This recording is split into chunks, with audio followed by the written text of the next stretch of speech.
Meron lang ako isang request. Isa lang. Yung iba, hayaan nyo na. Hayaan nyo na. Ibigay nyo na sa akin. Kasi ang pakiramdam ko, ito po hindi factual don't take it as a fact. But based on my experience, pakiramdam ko lang, mukhang wasak na yung gobyerno ng Maynila.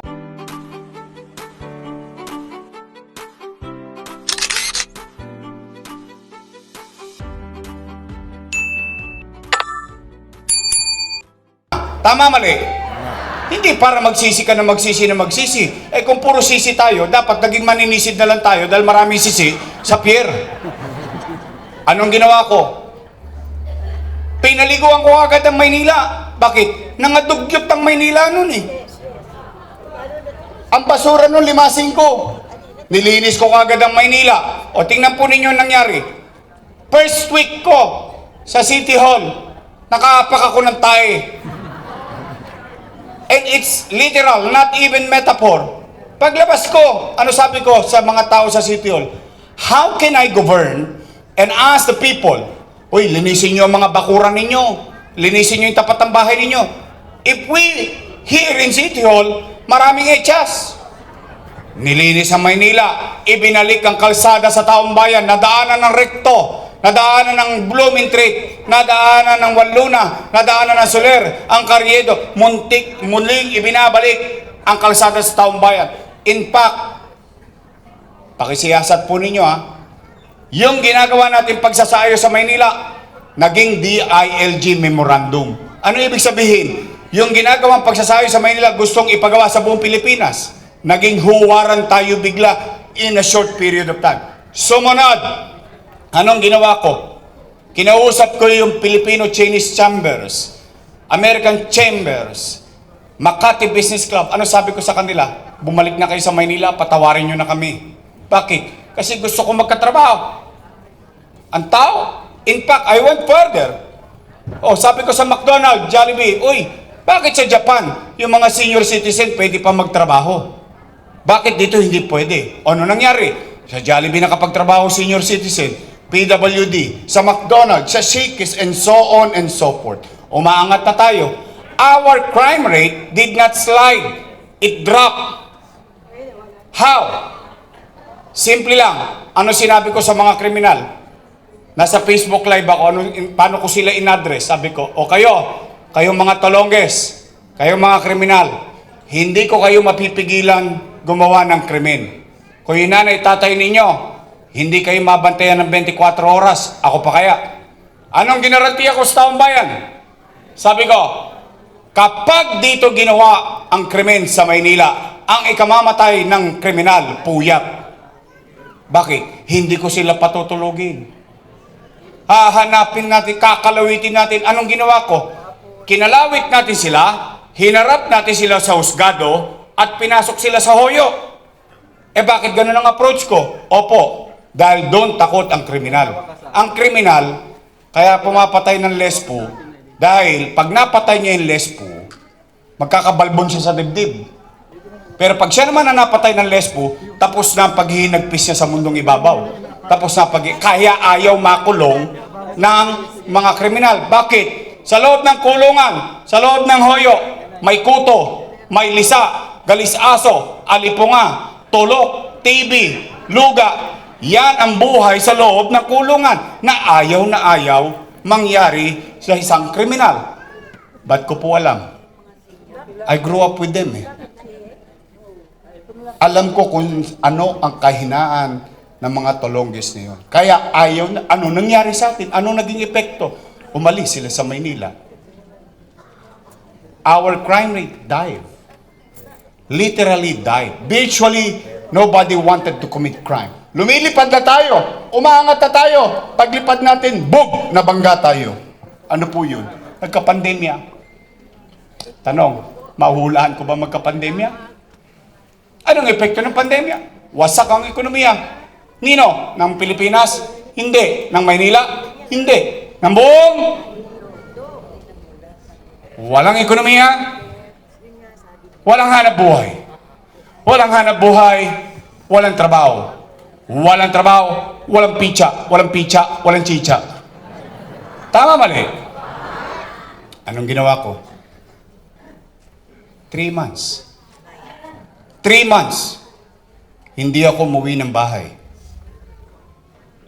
Sa City Hall ako natutulog. Ni Dungaw. Tanungin nyo, si Wardy. Yan. Yan ang mga bisita ko sa opisina. Hindi, ni Silip, hindi. Bakit? Nangangamba ko eh. Bakit? 2 milyong bibig. Umaasa sa kanyang pamahalaan. Oh, ano sabi ko doon sa Facebook ko? Mga nanay ko, mga tatay ko, mga batang Maynila, pumanatag kayo. Huwag kayong magalala, huwag kayong matakot. Pag ako wala nang maibebenta, nakita niyo itong relo na ito, ipatatas ako to kitang munting makaraos lang tayo. Sinabi ko yun eh.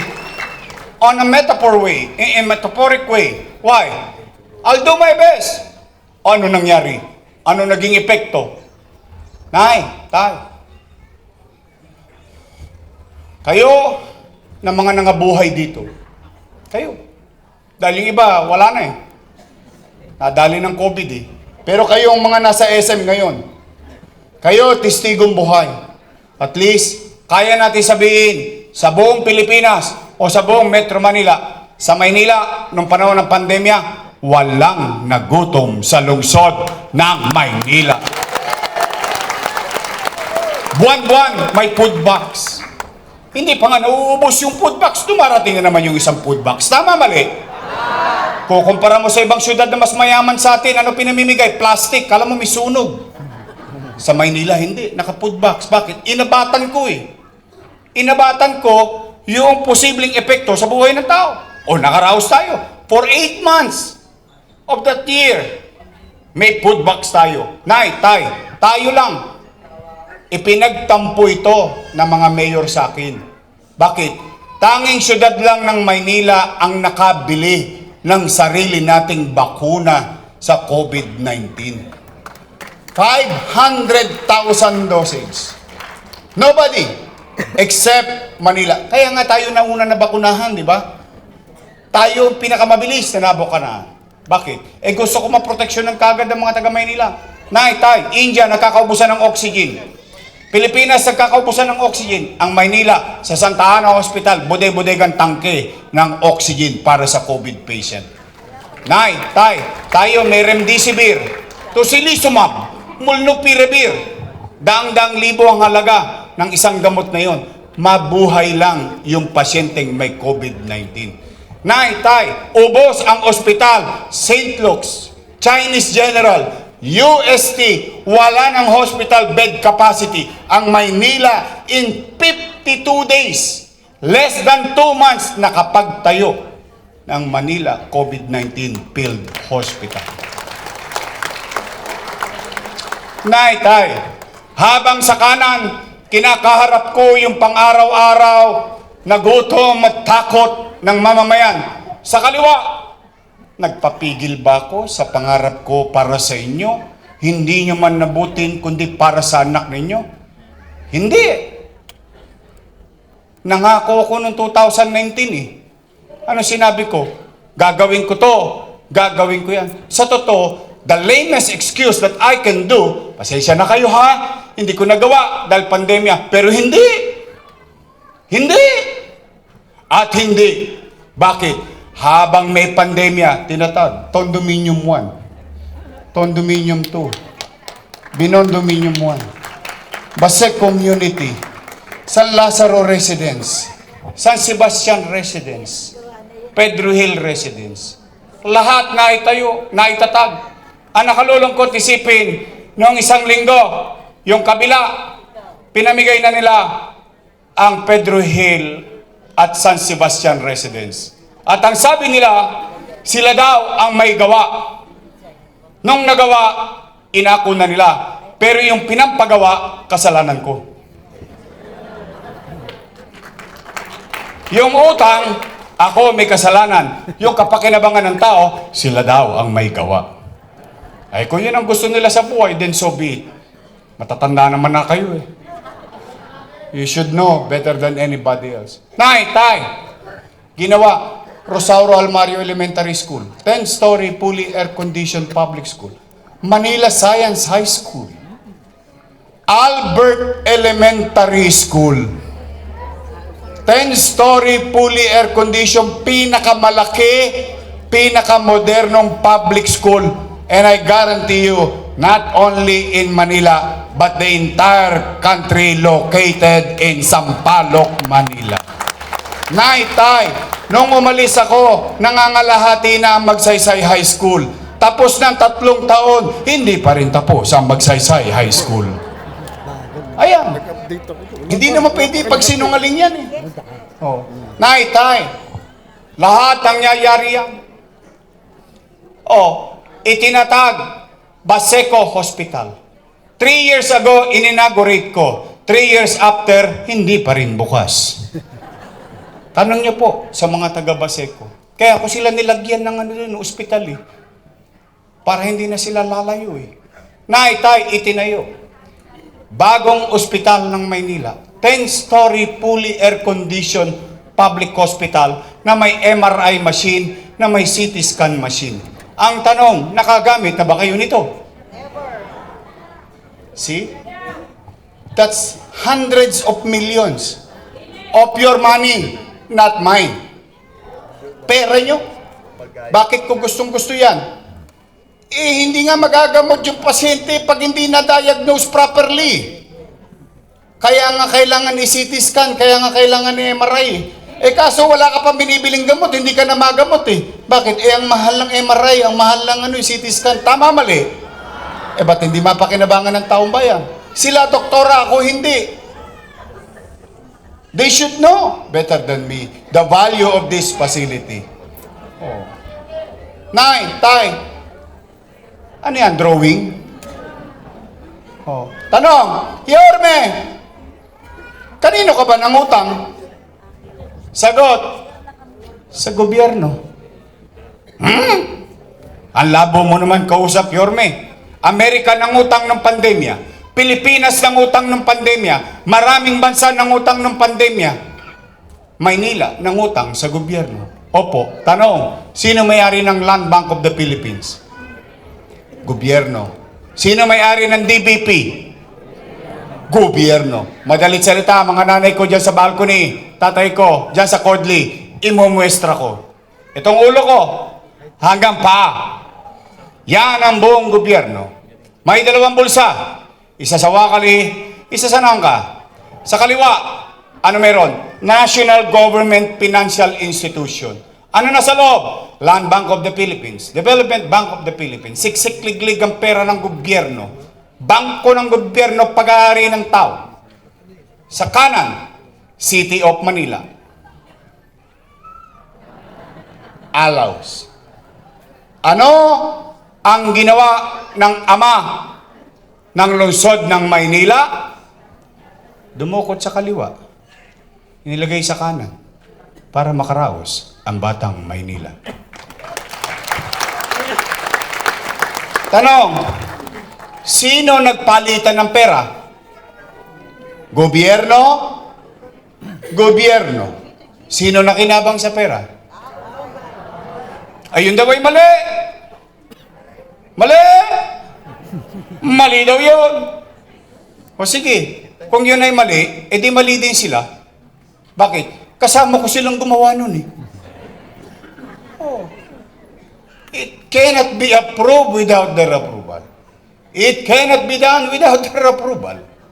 Oh, bakit nung araw, tama? Eh, nakikidamba pa nga sa food box, pag ganyan-ganyan pa. Ngayon, lahat yun mali. O ngayon naman, tay, at least ito ko sa harapan ninyo.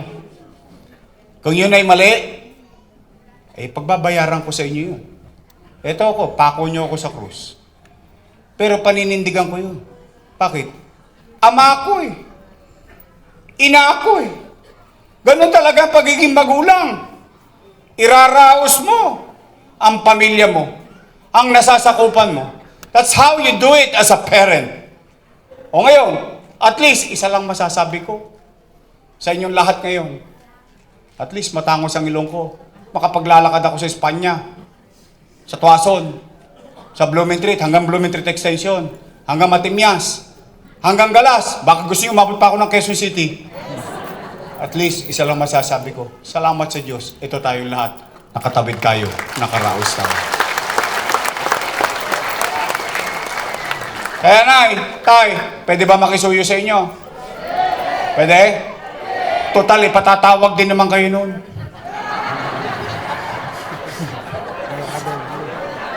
Napatawag na kayo?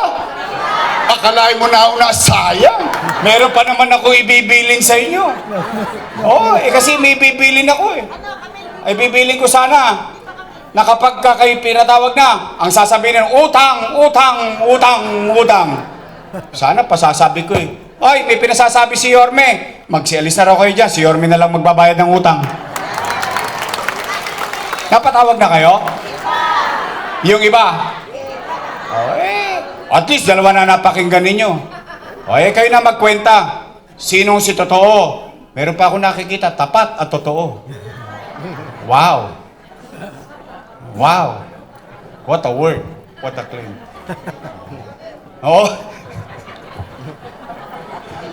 Nay, tay. Ito na, ang mahiwagang tanong.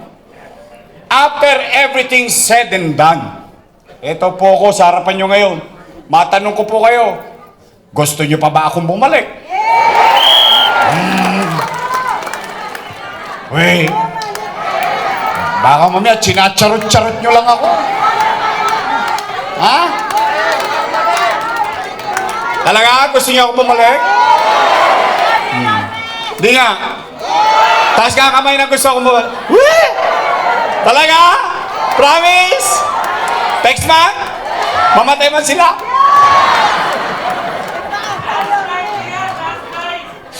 Hindi, biro lang yun. Hindi. Ayoko kayo madisgrasya, kayo kausap ko eh. Kaya kailangan umabot kayo sa Mayo, Nay. Mag-insure tayo. Sige, Nay, Tay. Babalik na tayo. Huwag na kayong mag-alala. Ha? May awa ang Diyos. Ngayon, bilang panghuli, pwede ba ako mag-request ng isa? Why? I always try to be reasonable to each and everyone. I may not be right all the time. Si Jesus lang lagi ang tama. Ako tao rin. Pero ako lagi, pag nakikipag-usap sa tao, kwentas klaras. Kung ano ang obligasyon mo bilang mamamayan, anong obligasyon ko bilang taong gobyerno. Ganun naman ang pagsama eh. Kaya meron lang ako isang request. Isa lang. Yung iba, hayaan nyo na. Hayaan nyo na. Ibigay nyo na sa akin. Kasi ang pakiramdam ko, ito po hindi factual don't take it as a fact. But based on my experience, pakiramdam ko lang, mukhang wasak na yung gobyerno ng Maynila. Puka lang. Why? Why would I assess that way? Kung yung basura nga, hindi nyo makolekta, gobyerno pa. Basic among the basic yun eh. Tama, mali? Gusto nyo bumalik yung mabilis sa gobyerno? May sikreto yun. Kailangan ko ng kasama.